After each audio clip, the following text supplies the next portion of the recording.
ભાજપ આવશે, ભાજપથી જ મારું ઘર બન્યું છે। આવાસ યોજનામાં જે સહાય મળી છે ને, હું વિધવા છું, તો ભાજપના લીધે જ મેં હિંમત કરી કે મારું ઘર બની જશે, કે 3.5 લાખ રૂપિયા જે આપ્યા ને એનાથી મને હિંમત આવી। આપણા પર હોય આપણે હિંમત નહીં કરી શકીએ કે ઘર બાંધી દઈએ, પણ એ 3.5 લાખ રૂપિયા જે મળ્યા ને એનાથી હિંમત આવી કે મારું ઘર ચોક્કસ બની જશે, અને બની પણ ગયું છે અત્યારે એ આવાસ યોજનાથી। એવી જ રીતે અમારા જે સભ્ય છે ભાજપના, એ લીનાબેને મને બહુ સહાય કરી। એણે એમ કીધું કે તમે પ્રવીણાબેન આમાં ભરો ફોર્મ, હું તમને જે બી ડોક્યુમેન્ટ જોઈએ। પહેલાં તો હું એકદમ પડી જ ભાંગેલી હતી, કેમ કે મારો છોકરો 2.5 વર્ષનો હતો અને હું 5 વર્ષથી 7 વર્ષ જેવા થઈ ગયા ત્યારથી હું વિધવા છું। તો એ બધી સહાય મને લીનાબેને જ કરાવડાવી છે।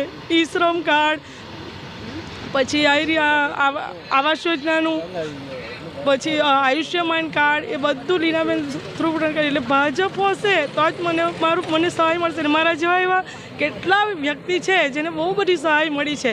પહેલાં જે સહાય હતી હશે, પણ પહેલાં આટલો બધો પ્રચાર નહીં હતો। આ વિધવા સહાય તો કેટલી જગ્યાએ કેમ્પ કરવામાં આવ્યા।